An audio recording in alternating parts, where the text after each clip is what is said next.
माता की, भारत माता की, छत्रपती शिवाजी महाराज की, धर्मवीर छत्रपती संभाजी महाराज की। हिंदवी स्वराज्याचे सरसंस्थापक छत्रपती शिवरायांना मानाचा मुजरा करतो। भारतीय राज्यघटनेचे शिल्पकार भारतरत्न डॉक्टर बाबासाहेब आंबेडकर यांना मानवंदना अर्पित करतो।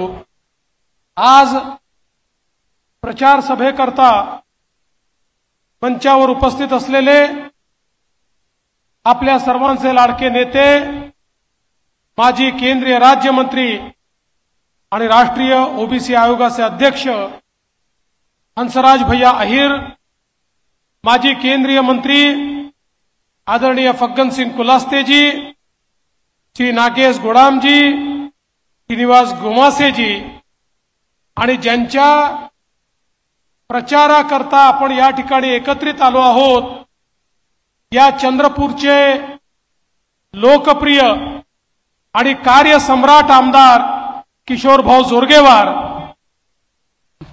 मंचावर उपस्थित हरीश शर्मा जी, राहुल पावड़े जी, सुरेंद्र वर्मा जी, संजय धोटे जी, सुदर्शन निमकर जी, प्रमोद कडू जी, अशोक जीवतोड़े जी, बंडूभाऊ हजारे, नितिन जी मते, नितिन जी खडारकर, राजू जी कक्कड़, प्रतिमाताई ठाकुर, भरत गुंटा, सविताताई कांबळे, प्रज्वलन कडू, सुरेश पेंडुलवार, रघुवीर अहिर, नामदेव ताडुले, किरण बुटले, तुषार सोम, प्रकाश धारणे, मंचावरील सर्व मान्यवर, कोणाचं नाव सुटलं असेल तर माझी चूक नाही आहे, लिहून देणाऱ्याची चूक आहे, तथापि मी त्या सर्वांचे या ठिकाणी क्षमा मागतो। आणि मोठ्या संख्येनं या सभेमध्ये उपस्थित असलेल्या माझ्या लाडक्या बहिणींनो आणि तितक्याच लाडक्या भावांनो, आज मला अतिशय आनंद आहे की जनसामान्यांचा नेता म्हणून ज्यांनी आपली प्रतिमा तयार केली, सातत्याने चंद्रपूरमध्ये सामान्य माणसाकरता संघर्ष करत विकासाची कास धरून ज्यांनी राजकारण केलं, ते माझे मित्र किशोर जोरगेवारजी यांच्या प्रचाराकरता मी या ठिकाणी उपस्थित आहे।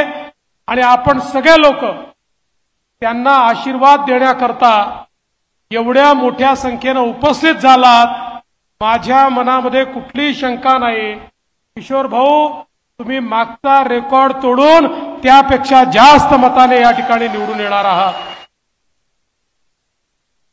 आज आपण पाहू शकतो, हा चंद्रपूर जिल्हा खरं म्हणजे भारतीय जनता पक्षाचा जिल्हा आहे।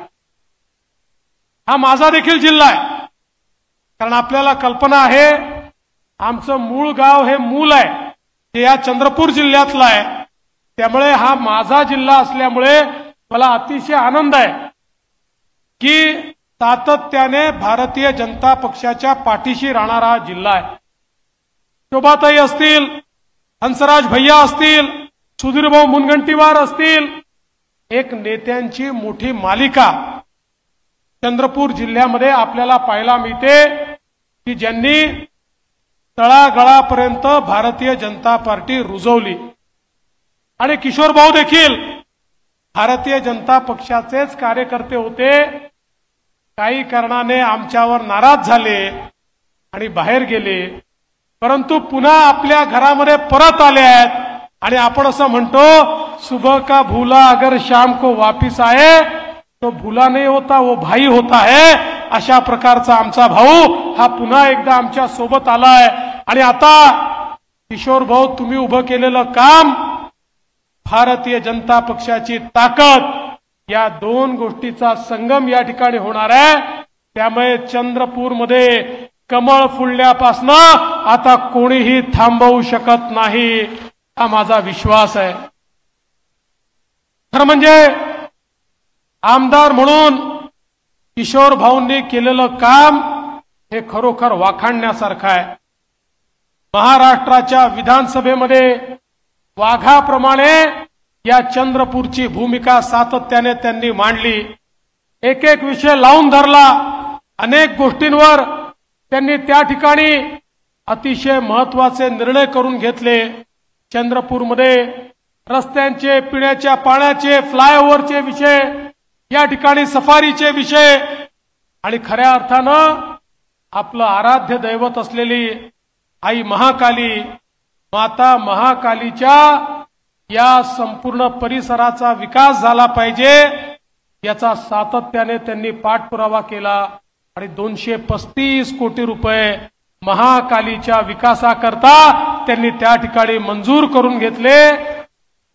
आता पुढच्या वर्षी जेव्हा महाकाली उत्सव होईल त्यावेळी एक बदललेलं स्वरूप आपल्याला पाहायला मिळेल आणि हे काम खऱ्या अर्थानं त्याचा पाठपुरावा जर कोणी केला असेल तर तो किशोर भाऊ जोरगेवारांनी केला। एवढंच नाही तर नागपूरच्या दीक्षाभूमीला आम्ही 200 कोटी रुपये दिले, तिथलं काम आम्ही सुरू केलं। त्यावेळी किशोर भाऊ माझ्याकडे आले आणि मला म्हणाले, भाऊ जशी नागपूरची दीक्षाभूमी महत्वाची आहे, आमच्या चंद्रपूरची दीक्षाभूमी देखील तेवढीच महत्वाची आहे, याचाही विकास झाला पाहिजे। माननीय मुख्यमंत्री भाषण करत होते, मी एका कागदावर लिहिलं आणि मुख्यमंत्र्यांना सांगितलं आता घोषणा करा आणि माननीय शिंदे साहेबांनी घोषणा केली आणि 100 कोटी रुपये हे चंद्रपूरच्या दीक्षाभूमीला देखील देण्याचं काम या माध्यमातून झालेलं आपण बघितलं। बंधू भगिनींनो, आज चंद्रपूरच्या विकासाकरता वेगवेगळे जे मुद्दे त्यांनी हातामध्ये घेतले, यामुळे खऱ्या अर्थानं एक प्रकारे चंद्रपूरमध्ये मोठ्या प्रमाणात विकास झालेला आपण बघितला। खरं तर एक गोष्ट मला सांगितली पाहिजे, या सगळ्या विकासाच्या वाटचालीमध्ये या विकासाला एक मानवी चेहरा देण्याचा प्रयत्न देखील त्यांनी केला। शेवटी सरकार म्हणून आपण काम करतच असतो, पण एक मानवीय संवेदना असते। आपण असं म्हणतो, जे का रंजले गांजले त्यांची म्हणे जो आपुले, तोची साधू ओळखावा देव तेथेची जाणावा, अशा प्रकारचा विचार आपला आहे। आणि या विचाराला अनुसरून समाजातले जे गरीब आहेत, जे गरजू आहेत, जे वयस्कर आहेत, ज्यांना आवश्यकता आहे, त्यांना अम्मा टिफिन देण्याचं काम हे किशोर भाऊंनी सुरू केलं। त्यांच्या घरी कोणी नाही, त्यांचा पोरगा किशोर जोरगेवार झाले आणि त्यांच्या घरी 2 वेळचं जेवण त्यांना मिळेल, अशा प्रकारचं पुण्यकर्म देखील किशोर भाऊंच्या माध्यमातून या ठिकाणी होत आहे। आणि म्हणून मी आपल्याला सांगण्याकरता आलोय, आपण बघितलं 2014 ते 2019 आपलं सरकार होतं। या सरकारमध्ये चंद्रपूर जिल्ह्यामध्ये झालेलं परिवर्तन आपण बघितलं। सुधीर भाऊ असतील, हंसराज भैया असतील, यांनी या जिल्ह्यामध्ये केलेला कायापालट आपण बघितला आणि आता किशोर भाऊंच्या नेतृत्वामध्ये होत असलेलं परिवर्तन हे सातत्याने आपण बघतो आहे। आणि म्हणून आज आपल्याला किशोर भाऊंच्या पाठीशी पूर्ण ताकदीनं उभं राहायचं आहे। आणि मी आपल्याला आश्वस्त करू इच्छितो, आपल्या आशीर्वादाने पुन्हा एकदा महायुतीचं सरकार येणार आहे आणि या सरकारमध्ये आम्ही 3ही नेते पूर्ण ताकदीने किशोर भाऊंच्या पाठीशी उभं राहणार आहोत। जे जे काम ते आणतील ते करण्याची गॅरंटी या ठिकाणी मी घेतो आहे। त्यांच्या पाठीशी भावासारखा उभा राहीन हा शब्द तुम्हाला या ठिकाणी मी देतो आहे। आज आपण पाहू शकतो, आपल्या सरकारने वेगवेगळ्या प्रकारच्या योजना सुरू केल्या। आपल्या सरकारने शेतकऱ्यांकरता 1 रुपयात पीक विमा सुरू केला, शेतकऱ्यांकरता मोफत विजेची व्यवस्था केली, कोणालाही आता विजेचं बिल येणार नाही अशा प्रकारची व्यवस्था केली। शेतकऱ्यांना 12,000 रुपये किसान सन्मान योजनेतनं दिले। आता नवीन सरकार आलं की 15,000 रुपये शेतकऱ्यांना देण्याचा निर्णय हा आपल्या सरकारने या ठिकाणी घेतलाय। आणि एवढंच नाही, आता आपण घोषणा केली आहे, नवीन सरकार आल्यानंतर आमच्या शेतकऱ्यांना पूर्ण कर्जमाफी देण्याचा निर्णय देखील आपल्या सरकारने घेतलेला आहे। सातत्याने धानाला चढत्या भावानं बोनस देण्याचं काम आपण केलं आणि त्याच वेळी समाजातल्या विविध घटकांचा विचार आपण केला। आज ओबीसी समाज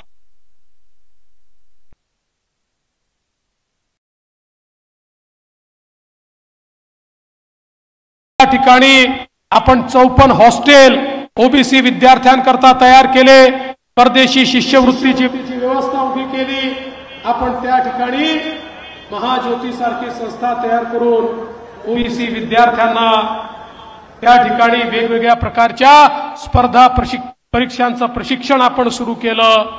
समाजातले जे वेगवेगळे घटक आहेत, मग ते आदिवासी समाज असेल, आदिवासी समाजाकरता बिरसा मुंडा योजना सुरू केली। आदिवासी समाजाच्या सर्वांगीण विकासाचं काम हे माननीय मोदीजींच्या नेतृत्वात आपल्या सरकारने सुरू केलं आणि त्याच वेळी अनुसूचित जातीसाठी वेगवेगळ्या योजना आपल्याच सरकारने या ठिकाणी आणल्या।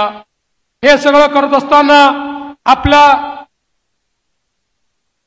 देशाचे प्रधानमंत्री माननीय मोदीजींनी सांगितलं, भारताला विकसित भारत करायचा असेल तर या भारताची जी 50% लोकसंख्या आहे, आमच्या ज्या महिला आहेत, या महिलांना जोपर्यंत सामाजिक आर्थिक परिवर्तनाचा केंद्रबिंदू तुम्ही बनवत नाही तोपर्यंत विकसित भारत तयार होऊ शकत नाही।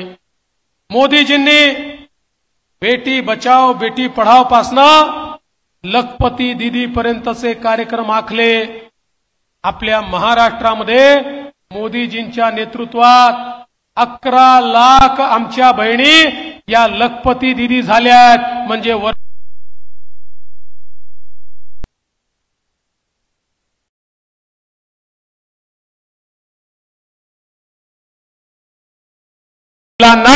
मोदीजींच्या नेतृत्वात या महाराष्ट्रामध्ये लखपती दीदी करण्याचा निर्णय आपण घेतला। एवढंच नाही, लेक लाडकी सारखी योजना आपण आणली। या योजनेच्या अंतर्गत घरामध्ये जर मुलगी जन्माला आली, मुलीच्या जन्माचं स्वागत झालं पाहिजे।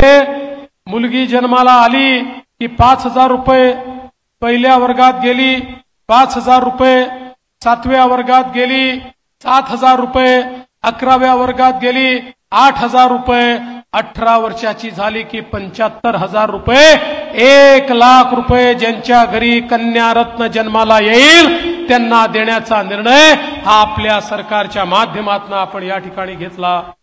एवढंच नाही तर आमच्या मुलींना उच्च शिक्षण मिळालं पाहिजे। खरं म्हणजे आज शिक्षणाच्या खासगीकरणामुळे कॉलेजेसमध्ये डॉक्टर बनायचं असेल, इंजिनियर बनायचं असेल, 2 लाख 4 लाख फी भरावी लागते। पण आपल्या सरकारने निर्णय केला, आपल्या समाजामध्ये ही अवस्था होती, आई वडील जर घरी एक मुलगा आणि एक मुलगी असेल, मुलाला शिकवायचे आणि मुलीला म्हणायचे, बाई तुला शिकवायला पैसे नाहीत, तू घरी बस, तुझं लग्नच करून द्यायचं आहे। अत्यंत हुशार असलेली आमची ती छोटीशी चिमुकली त्या ठिकाणी शिकू शकत नव्हती। आम्ही सांगितलं, जर आई बाप मुलीला शिकवू शकत नसतील तर मुलीचे मामा मंत्रालयामध्ये बसल्यात, मुलीच्या शिक्षणाचा सर्व खर्च मामा करतील आणि संपूर्ण आमच्या मुलींना मोफत शिक्षण देण्याचा निर्णय आपल्या सरकारच्या माध्यमातून आपण केला। आपण महिलांना एसटी मध्ये 50% कन्सेशन दिलं, 50% तिकीट महिलांना भरावं लागेल हा निर्णय केला तर मुख्यमंत्र्यांकडे आणि माझ्याकडे एसटीचे लोक आले, म्हणाले साहेब हा निर्णय घेऊ नका, आमची एसटी तोट्यात आहे, आमची एसटी अडचणीत येईल। आम्ही सांगितलं निर्णय घ्यावा लागेल, अडचण आली तर आम्ही पाठीशी उभं राहू। 1 महिन्यापूर्वी हेच एसटीचे लोक आमच्याकडे आले आणि म्हणाले ही योजना बंद करू नका। अरे म्हटलं मागे आले बंद करा, आता म्हणता बंद करू नका, काय गोडबंग आले? म्हणाले तुम्ही निर्णय घेतल्यानंतर इतक्या महिला एसटीतनं प्रवास करायला लागल्या की तोट्यात असलेली आमची एसटी आता फायद्यामध्ये आली, आता ही योजना तुम्ही बंद करू नका।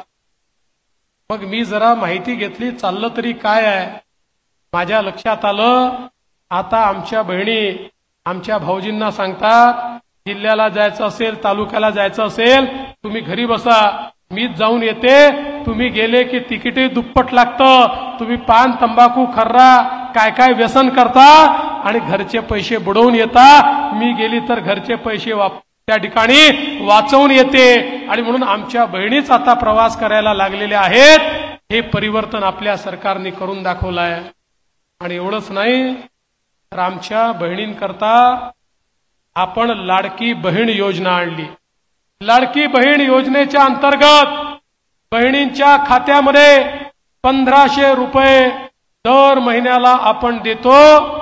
आम्ही योजनेची घोषणा केली. काँग्रेस पार्टीचे विरोधक आमचे ही योजना होऊच शकत नाही, पैसा जाणारच नाही, हे तर शक्यच नाही, अशा प्रकारच्या अनेक गोष्टी हे त्या ठिकाणी बोलू लागले. पण मला या निमित्ताने सांगितलं पाहिजे की या सगळ्या लोकांच्या नाकावर टिच्चून 2.5 कोटी बहिणींच्या खात्यामध्ये नोव्हेंबर पर्यंतचे सगळे पैसे हे आपण जमा करून टाकले.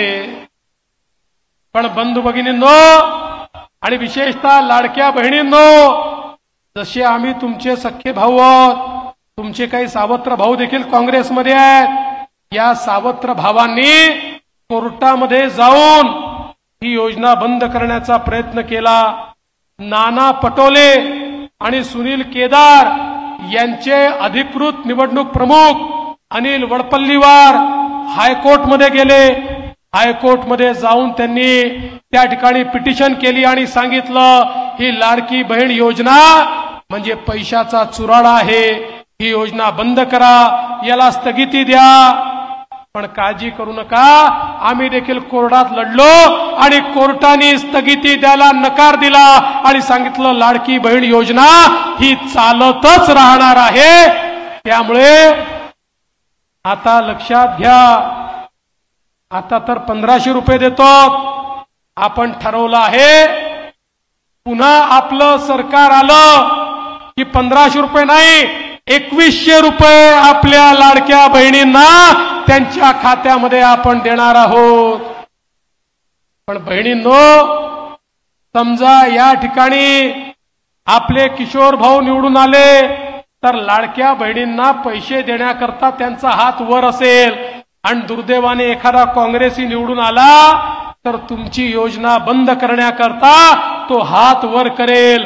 म्हणून माझी तुम्हाला विनंती आहे, आपल्या सरकारने केलेलं काम आहे आणि आता 2.5 वर्षामध्ये जर आपण एवढ्या योजना करू शकलो तर पुढच्या 5 वर्षामध्ये कशा प्रकारे आपण परिवर्तन करू हे आपण त्या ठिकाणी लक्षात घेऊ शकता. आणि म्हणूनच या चंद्रपूरमध्ये एक समाजातल्या तळागाळातला सामान्य माणसासोबत राहणारा किशोर भाऊ जोरगेवार यांच्यासारखा उमेदवार भारतीय जनता पक्षाच्या कमळावर उभा आहे. महायुतीचं समर्थन आहे. शिवसेना, राष्ट्रवादी काँग्रेस, रिपाई सगळे सोबत आहे. एकत्रितपणे अशा प्रकारे 20 तारखेला तुम्ही वोट करा की चंद्रपूरमध्ये नवा रेकॉर्ड झाला पाहिजे आणि किशोर भाऊ तुमचा रेकॉर्ड घेऊन मुंबईला आले पाहिजे, एवढीच विनंती करतो आणि माझं बोलणं संपवतो. धन्यवाद. जय हिंद, जय भारत. देवा देवा देवा देवा